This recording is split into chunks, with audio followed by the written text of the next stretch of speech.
आइए शो की शुरुआत करते हैं। आप किस तरह के निवेशक हैं इस बात के साथ। अब तरह तरह के निवेश विकल्प हैं बाजार में, लेकिन आपके लिए कौन सा सही है, इसका चुनाव आप कैसे करेंगे? इसका चुनाव आप तभी करेंगे जब आपको पता होगा कि आप किस तरह के निवेशक हैं, आप किस तरह का जोखिम उठा सकते हैं। उसी के मुताबिक आपके लिए सही निवेश विकल्प आपके लिए चुनना आसान होगा। इन्वेस्टर पर्सनालिटीज़ या इन्वेस्टर प्रोफाइल्स की मैं बात कर रही हूँ, और ये जानना आपके लिए क्यों ज़रूरी है, इस मुद्दे के लिए मेरे साथ आज Nirav Karkera, head of research wisdom, जुड़ गए हैं बातचीत के लिए। नीरव, स्वागत है आपका हमारी इस पेशकश में। तो जब भी कोई किसी आर्थिक सलाहकार के पास जाता है नीरव, या जब भी किसी प्रोफेशनल के पास जाता है, तो हर कोई इन्वेस्टमेंट प्लानिंग या फाइनेंशियल प्लानिंग शुरू करे उससे पहले अपने क्लाइंट के बारे में जानने की कोशिश करते हैं, जहाँ पर उनकी प्रोफाइलिंग होती है। पता चलता है कि इनकी इन्वेस्टर पर्सनालिटी क्या है, ये किस तरह के निवेशक हैं। तो आज हम अलग अलग तरह के इन्वेस्टर प्रोफाइल्स पर बात करने वाले हैं। कुछ लोग ऐसे होते हैं जो बहुत ज़्यादा जोखिम ले सकते हैं, और अमूमन इस तरह के निवेशक कम उम्र के होते हैं। कुछ ऐसे लोग होते हैं जो बिल्कुल भी जोखिम नहीं उठा सकते हैं। बाज़ार में निवेश करना, म्यूचुअल फंड के ज़रिए बाज़ार में निवेश करने के बारे में केवल सुना ही होता है, लेकिन हिम्मत नहीं हो पाती, क्योंकि उन्हें लगता है कि इसमें जोखिम ज़्यादा है। कुछ निवेशक ऐसे होते हैं जो बैलेंस्ड अप्रोच जो है अपना सकते हैं। थोड़ा पैसा वो अपना फिक्स डिपॉजिट या डेट इंस्ट्रूमेंट्स में डालते हैं, कुछ थोड़ा जोखिम भी वो ले लेते हैं। तो अलग अलग तरह के इन्वेस्टर प्रोफाइल्स हैं, और एक बार आप ये समझ लें कि आप किस तरह के रिस्क प्रोफाइल के निवेशक हैं, आपकी इन्वेस्टर पर्सनालिटी क्या है, उसके मुताबिक आपके लिए आसान हो जाता है अपने लिए निवेश के विकल्प का चुनाव करना। तो एक एक करके इन्वेस्टर पर्सनालिटीज़ और प्रोफाइल्स का जिक्र करते हैं। नीरव, बताइए, पहली आपकी सूची में कौन सा प्रोफाइल है? तो निवेश करते समय जोखिम एक बहुत ही जरूरी फैक्टर हो जाता है। जब भी निवेश की बात करते हैं वो बात अधूरी रह जाती है अगर जोखिम की बात नहीं की जाए तो। और हर इन्वेस्टर और या फिर हर निवेशक को भी ये जानना बहुत जरूरी होता है कि उनकी क्या एपेटाइट है जोखिम उठाने की। तो सबसे पहले हम बात कर सकते हैं रिस्क अवर्स इन्वेस्टर्स की। अब रिस्क अवर्स इन्वेस्टर्स वो है जो कि बिल्कुल जोखिम नहीं चाहते, जो कि एक फिक्स्ड इनकम प्रोडक्ट के और उनकी एक इंटरेस्ट होती है। उन्हें उन्हें चाहिए होता है प्रेडिक्टेबिलिटी, उन्हें चाहिए होता है कि वो देख सके कि कितना कमाई की जा सकती है। उन्हें बिल्कुल बाजारी जोखिम से तो उन्हें बिल्कुल भी लगाव नहीं होता। तो ये होता है रिस्क अवर्स इन्वेस्टर। अगर एक एग्जांपल दिया जाए तो अगर एक खेल का प्रस्ताव रखा जाए इन निवेशकों के सामने कि मैं एक सिक्का उछालता हूँ और अगर हेड्स आए या टेल्स आए, जो भी आप चुनते हो, तो आप 1,000 रुपए जीत सकते हो। अगर आपने जो चुना वो नहीं आया तो आप कुछ भी नहीं ले जाओगे। और दूसरी तरफ अगर आप ये खेल नहीं खेलना चाहते, मैं आपको तुरंत आपके हाथ में 300 रुपए देने को तैयार हूँ। तो ये ऐसे निवेशक है जो अपने 300 रुपए ले लेंगे, लेकिन ये खेल का जोखिम नहीं लेंगे। ये बिल्कुल भी अपने डेस्टिनी पे रिलाई नहीं करेंगे या किस्मत पे रिलाई नहीं करेंगे कि हेड्स आए या टेल्स आए। रिस्क नहीं लेना चाहते, वो बोलेंगे जो फिक्स्ड आ रहा है 300 तो 300 ले लिया जाए। ऐसे निवेशक हैं जो बहुत ज़्यादा जोखिम नहीं उठा सकते, लेकिन क्या इस तरह के निवेशक जब अपने लिए कोई निवेश विकल्प का चुनाव करते हैं नीरव, और अगर वो निवेश का जो विकल्प है वो बाजार से जुड़ा हुआ है, तो वो किस तरह से स्ट्रैटेजाइज कर सकते हैं ताकि जो जोखिम शामिल है इस तरह के विकल्प में वो कम से कम उन पर लागू हो? जुड़े हुए काफी प्रोडक्ट्स होते हैं, पर जो रिस्क अवर्स इन्वेस्टर होते हैं जो कि ज्यादा जोखिम नहीं चाहते, उनके लिए बेस्ट प्रोडक्ट होता है म्यूचुअल फंड। कि अगर आप बाजार से जुड़े हुए प्रोडक्ट में इन्वेस्ट भी करना चाहते हैं लेकिन बहुत रिस्क नहीं लेना चाहते, तो म्यूचुअल फंड्स काफी अच्छा ऑप्शन होता है। म्यूचुअल फंड्स के अंदर भी कई डेट म्यूचुअल फंड्स के कैटेगरीज होते हैं जो कि केवल फिक्स्ड इनकम सिक्योरिटीज में इन्वेस्ट करते हैं या फिर डेट सिक्योरिटीज में इन्वेस्ट करते हैं। इसमें इक्विटी के मुकाबले थोड़ा कम जोखिम होता है। ऑब्वियसली इसमें भी जोखिम होता है क्योंकि बाजार के साथ जुड़ा हुआ है, लेकिन थोड़ा सा कम जोखिम होता है। काफी ऐसे म्यूचुअल फंड कैटेगरीज है, जैसे कि बैलेंस्ड फंड देख लीजिए, या बैलेंस्ड एडवांटेज हाइब्रिड फंड्स जिसे कहा जाता है, जिसमें थोड़ा सा डेट इन्वेस्टमेंट किया जाता है, थोड़ा सा इक्विटी लिया जाता है, और अलग अलग समय के अनुसार जोखिम को कम करने के नजरिए से उसको मैनेज किया जाता है कि कितना कम से कम जोखिम लेते हुए ज्यादा से ज्यादा कमाई की जा सकती है। उस पर्सपेक्टिव से फंड मैनेजर्स इन फंड्स को मैनेज करते हैं। तो debt mutual funds, equity saving mutual funds, balance advantage mutual funds, hybrid mutual funds एक लार्जर कैटेगरी के तौर पर इन निवेशकों के लिए काफी अच्छा साबित हो सकता है, जिसमें जोखिम भी रिलेटिवली कम होता है और कमाने के अवसर भी काफी ज्यादा मिलते रहते हैं। जो निवेशक होते हैं जो बिल्कुल भी जोखिम नहीं ले सकते, उनके लिए एक पते की बात ये नहीं होगी कि आप जितने लंबे समय के लिए इक्विटी जैसे प्रोडक्ट में रहेंगे उतना आपका जोखिम कम हो जाता है। बिल्कुल। तो अगर आप इक्विटी में निवेश करना चाहते हो तो दो चीजों का गौर रखना बहुत जरूरी है। एक, आप जितने लंबे समय के लिए, जितनी लंबी अवधि के लिए आप निवेश कर सकते हो, उतने लंबे समय के लिए अगर करते हो तो जो जोखिम होता है वो कम से कम होते रहता है। तो अगर आप 3 साल के लिए निवेश करते हो तब जितना जोखिम है, वर्सेस आप 7 साल के लिए या 10 साल के लिए निवेश करते हो उसमें जितनी जोखिम है, उसमें जमीन आसमान का अंतर आ जाता है। अगर आप 10 साल के लिए, इस उदाहरण में अगर आप 10 साल के लिए निवेश करने तैयार हो तो आपका जोखिम एकदम कम हो जाता है। अगर आप हिस्टोरिकली भी देख लो तो जो लॉन्ग टर्म इन्वेस्टिंग करते हैं इक्विटीज में, उनको कम से कम नुकसान होता है। काफी ऐसे केसेस में तो नुकसान होता भी नहीं है अगर 10 के ऊपर सालों तक किसी ने निवेश किया हो इन दी पास्ट।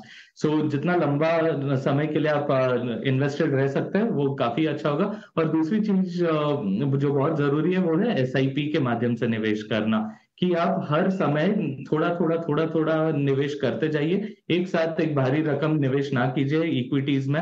आप एवरेज करते जाइए अपने कॉस्ट को, तो आपकी अवधि लंबी रखिए और एसआईपी के थ्रू आप इन्वेस्टमेंट्स को स्टैगर करते हुए ओवर अ लॉन्गर टर्म आप काफी कम से कम जोखिम में भी अच्छी कमाई कर पाओगे म्यूचुअल फंड्स के थ्रू। ऑलराइट, चलिए, तो ये तो वो निवेशक हो गए जो बिल्कुल भी जोखिम नहीं उठा सकते हैं। दूसरा इन्वेस्टर प्रोफाइल या पर्सनालिटी कौन सी है? दूसरा होता है रिस्क न्यूट्रल। ये ऐसे निवेशक होते हैं जिनको जोखिम से कुछ खास लगाव नहीं है पर कुछ खास ऐतराज भी नहीं है। ये ऐसे निवेशक है जो कि चाहते हैं कि मैं जितना जोखिम उठाऊं उस हिसाब से मुझे रिटर्न्स मिलना चाहिए। तो ये होते हैं रिस्क न्यूट्रल इन्वेस्टर्स। अगर मैं वही पहले वाला उदाहरण लेता हूँ जहां पर एक सिक्का उछाला जाता है, हेड्स और टेल्स वाला खेल खेला जाए, जहां पर अगर आप जीतते तो आपको 1,000 रुपए मिलेंगे, अगर नहीं जीते तो कुछ नहीं, या फिर आप 300 रुपए लेकर बिना खेल खेले आप जा सकते हैं। तो ये ऐसे निवेशक होते हैं जो ये खेल खेलेंगे बिकॉज ये जानते हैं कि रिस्क है, लेकिन जितना रिस्क है उतना ही उनको पे ऑफ भी मिल सकता है। तो ये ऐसे इन्वेस्टर है जिनको जो बहुत ज्यादा रिस्क या बहुत ज्यादा जोखिम नहीं उठाना चाहते पर साथ ही साथ बहुत ज्यादा कंजर्वेटिव भी नहीं रहना चाहते। वो रिस्क लेने तैयार है एज लॉन्ग एज उनकी जो रिटर्न्स या जो कमाई होने की शक्य जो पॉसिबिलिटी है वो अच्छी हो। So these are called risk neutral investors. Alright, और रिस्क न्यूट्रल इन्वेस्टर्स को किस तरह से फिर निवेश विकल्पों का चुनाव करना चाहिए, Nirav? So risk neutral investors के लिए the best option has to be mutual funds, because mutual funds एक ऐसी प्रोडक्ट है जहां पर अलग अलग प्रकार के कैटेगरीज है जो अलग अलग प्रकार के इन्वेस्टमेंट्स करता है। और एक रिस्क न्यूट्रल इन्वेस्टर को यही चाहिए होता है कि वो जितना जोखिम ले उतना ही उसे रिटर्न्स आए।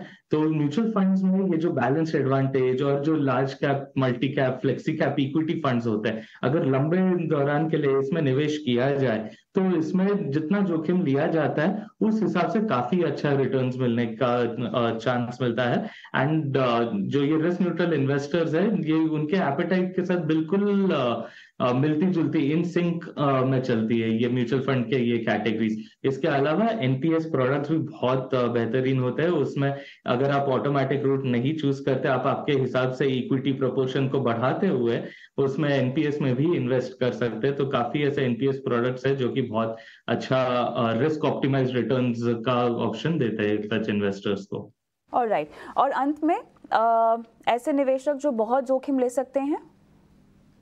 जी, ऐसे ऐसे निवेशक है जो कि बहुत जोखिम ले सकते हैं। सो ये एक आखिरी पड़ाव आता है, इसके बाद वो निवेशक से गुजरते हुए एक स्पेक्युलेटर या गैम्बलर का रूप धारण कर लेते हैं। So this is the end of the line for investors. So ऐसे इन्वेस्टर्स जो बहुत ज्यादा जोखिम ले सकते हैं उनके लिए काफी, वही खेल का उदाहरण लेते हुए, ये ऐसे निवेशक है जो कि ये खेल खेलने हैं ₹500 देने भी तैयार होते हैं। ये ऐसे निवेशक है जो चाहते हैं कि उन्हें वो जोखिम लेना चाहता है। वो चाहते हैं कि वो ज्यादा से ज्यादा जोखिम ले ताकि वो ज्यादा से ज्यादा कमाई करे। अब हो सकता है कि ये कमाई ये जोखिम के हिसाब से बैलेंस्ड आउट ना रहे, कि जितना जोखिम लिया है उतना ही कमाई ना हो, शायद उस हिसाब से थोड़ा सा कम ही हो। But in in absolute terms अगर उनको ज्यादा कमाने का मौका मिला जाए तो वो जोखिम लेने से बिल्कुल ऐतराज नहीं करेंगे, और वो काफी खुशी से वो जोखिम लेना चाहते हैं। सो ऐसे काफी सारे इन्वेस्टर्स हैं जो कि एक्टिवली ये सीख करते हैं कि ऐसे कौन से प्रोडक्ट्स है जिसमें वो ज्यादा से ज्यादा जोखिम ले सके ताकि उनका रिटर्न ज्यादा से ज्यादा बन सके। उनका एक में वो फोकस एक तरीके से उनके रिटर्न्स पे होता है, उतने सख्ती से वो उनके जोखिम को नहीं देख रहे होते हैं, वो उनके केवल रिटर्न्स को टारगेट कर रहे होते हैं। सो ऐसे इन्वेस्टर्स के लिए आप देखोगे तो डायरेक्ट इक्विटी पोर्टफोलियोज बहुत अच्छा सूटेबल होता है, because they understand the profile, they understand the risk.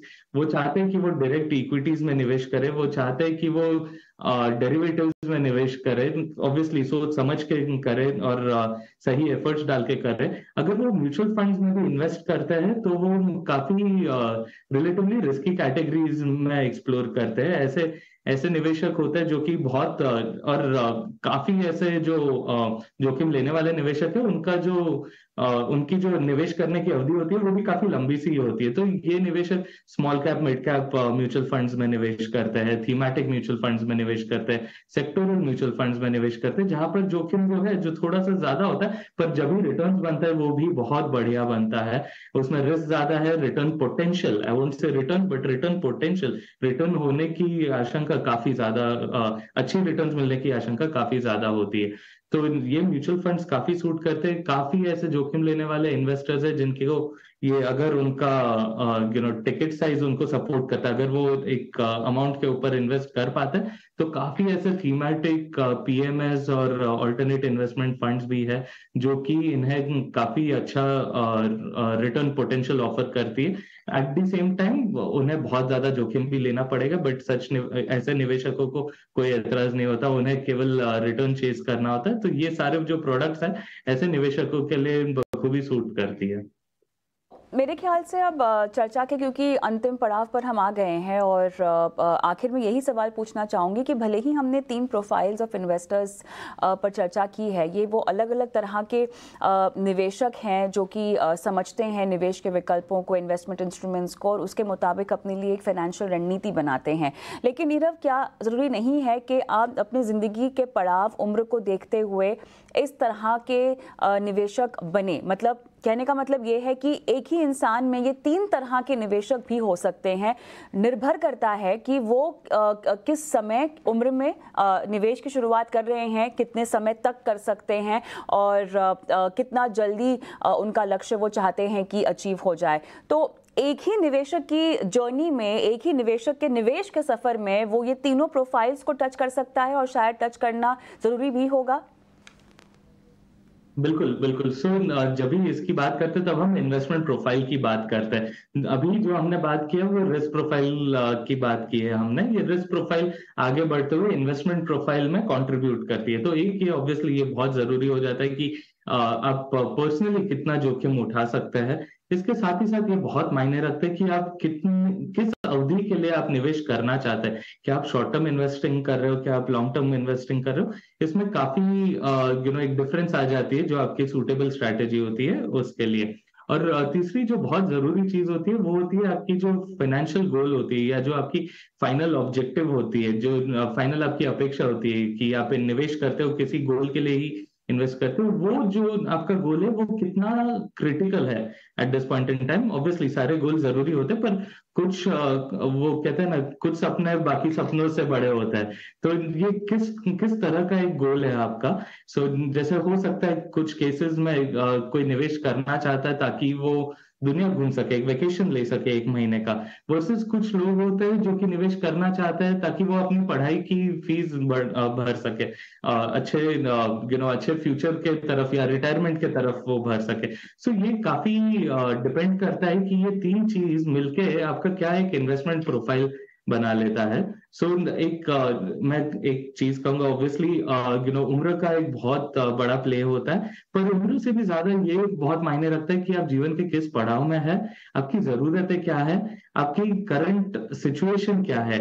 ये चीजें ज्यादा मायने रखती है। हो सकता है कि कोई उम्र में कम हो पर उस पर जिम्मेदारियां ज्यादा हो सकता है कि कोई उम्र में ज्यादा हो लेकिन उस पर जिम्मेदारियां बहुत कम हो।